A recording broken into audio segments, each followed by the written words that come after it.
कहते हैं यार हमारा तन मन धन हमारी जान जो है वो हम यही यही धरती माँ है हमारी। भारत में तुर्किया के खिलाफ बाइकॉट की बातें चल रही हैं। ये हो रहा है कि जी वहां पर आपने जाना नहीं है, आपने उस मुल्क के प्रोडक्ट्स को बाइकॉट करना है। सिचुएशन कुंडी न खड़का सोने। हेलो सर जी, वो पिंडी तक आ गए हैं। और अब एक बड़ा इम्पैक्ट आ रहा है टर्की और आज़रबाईजान पर।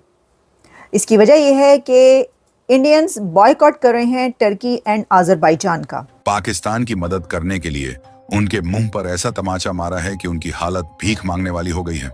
और इस समय पूरे भारत में बॉयकॉट तुर्की ट्रेंड चल रहा है। With bookings for Azerbaijan and Turkey decreasing by 60% while cancellations have surged by 250% during the same period.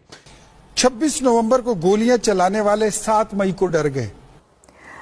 Indians, वो इंडियन टूरिस्ट जो Turkey and Azerbaijan every year vacations गुजारने जाते हैं, हॉलीडेज मनाने जाते हैं, अब वो ये कह रहे हैं कि वो टर्की नहीं जाएंगे। टर्की क्यों इतना परेशान है, माफी मांग रहे हैं हिंदुस्तानियों से, हमें माफ कर दो प्लीज, हमारे साथ टूरिज्म बंद मत करो, please come to Turkey, please come to Istanbul. इस तरीके की न्यूज इनकी बड़ी निकल निकल कर आ रही है। Confederation of all India traders यानी कि कैट ने व्यापारियों और आम लोगों से तुर्की और अजरबैजान की यात्राओं का बहिष्कार करने की अपील की है। और ऑपरेशन सिंदूर जो है वो जारी रहेगा। इसे हमने सिर्फ सस्पेंड किया है, हेल्ड इन अबेंस किया है। उन्होंने टर्की एंड आज़रबाईजान का बॉयकॉट कर दिया है।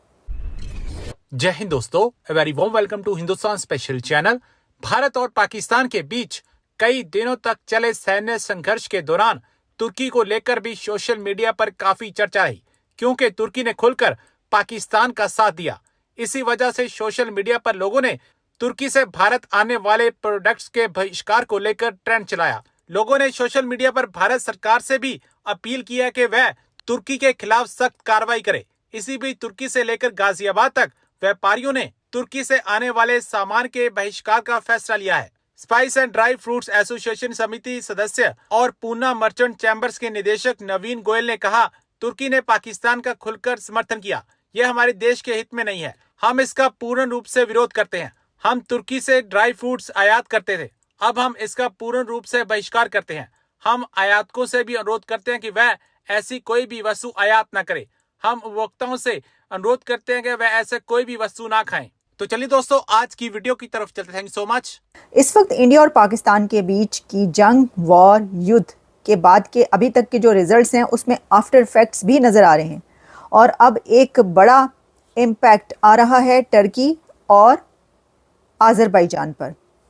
इसकी वजह यह है कि इंडियंस बॉयकॉट कर रहे हैं टर्की एंड आज़रबाईजान का। इंडियंस, वो इंडियन टूरिस्ट जो Turkey and Azerbaijan every year vacations गुजारने जाते हैं, हॉलीडेज़ मनाने जाते हैं, अब वो ये कह रहे हैं कि वो टर्की नहीं जाएंगे। अब वो कह रहे हैं कि वो आज़रबाईजान नहीं जाएंगे। यानी अब इंडिया के वो लोग जो टर्की और आज़रबाईजान छुट्टियां मनाने जाया करते थे, उन्होंने टर्की एंड आज़रबाईजान का बॉयकॉट कर दिया है। और इसकी सबसे बड़ी रीज़न ये है कि टर्की और आज़रबाईजान ने पाकिस्तान का साथ दिया है इस वॉर के अंदर। 3 कंट्रीज़ थे जो कि पाकिस्तान के साथ खड़े नजर आए। पाकिस्तान की तरफ से, प्राइम मिनिस्टर की तरफ से जो बात कही जा रही थी वो तो 2 कंट्रीज़ का नाम ले रहे थे, जैसे कि आपको पता है। उन्होंने कहा चाइना और टर्की, लेकिन उसके बाद ये देखा गया कि तुर्किया और आज़रबाईजान और चाइना पाकिस्तान के साथ खड़े नजर आए। अब इंडियंस का एक स्टैंस ये है कि जब तुर्की में ज़ल्ज़ला आया तो टर्की के अर्थक्वेक में इंडियंस ने बहुत ज़्यादा एड भेजी टर्की में। यानी इंडियंस ने टर्की की बहुत मदद की थी जब अर्थक्वेक आया था, और सब ने बात की थी। वैसे तो देखें, भारत की तरफ से एड पूरी दुनिया में बहुत ज़्यादा जाती है, और उसको तो कहा जाता है ना कि इंडिया दुनिया की फार्मेसी है। तो ख़ास तौर पर जो मेडिकल एड होती है वो बहुत जाती है। जिस तरह हमने देखा कि जब इंडिया के प्राइम मिनिस्टर नरेंद्र मोदी साहब यूक्रेन गए, वहाँ पर वो ऐसा पूरा एक चलता फिरता हॉस्पिटल लेकर गए थे जो वहाँ पे उन्होंने डोनेट किए। पूरा उनको वो सिस्टम बना के दिया गया था और वो वहाँ पर डोनेट किया। तो ये तो है कि एड तो बहुत जाती है इंडिया से दूसरे कंट्रीज़ को, लेकिन अब टर्की क्योंकि एक इस्लामिक कंट्री है और उसका वैसे तो स्टैंड देखे तो हमेशा से पाकिस्तान के साथ ही स्टैंड है ना, लेकिन वो ट्रेड भी चाहता है भारत से, लेकिन इस वॉर में वो खुल के सामने आ गया। तैयब उर्दवान का चेहरा भारतीयों को वो नज़र आ गया। वो कह रहे हैं कि ये तो हमारे खिलाफ हैं, इन्होंने तो इंडिया के दुश्मन पाकिस्तान का साथ दिया। तो अब देखें ये एक बहुत बड़ी कैंपेन चल रही है और इस कैंपेन में अब कह रहे हैं कि जो टूरिस्ट हैं, इंडियन टूरिस्ट, वो वहाँ इन दोनों जगहों पर नहीं जाएंगे। अब आप कहेंगे कि भाई कितना टूरिज़्म होगा, तो मैं आपको बता दूं कि आज़रबाईजान की जब हम बात करते हैं तो इंडिया का 2.5 लाख बंदा हर साल छुट्टियां मनाने आज़रबाईजान जाता है।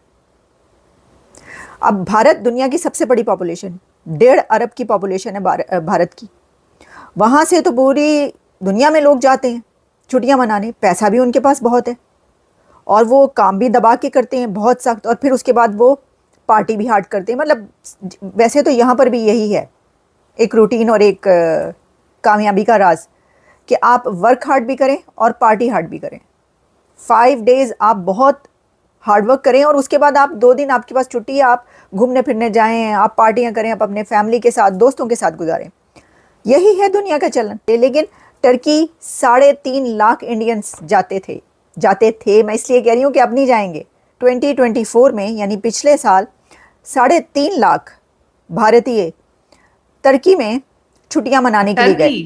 क्यों इतना परेशान है? माफी मांग रहे हैं हिंदुस्तानियों से, हमें माफ कर दो, प्लीज हमारे साथ टूरिज्म बंद मत करो, please come to Turkey, please come to Istanbul. इस तरीके की न्यूज इनकी बड़ी निकल कर आ रही है।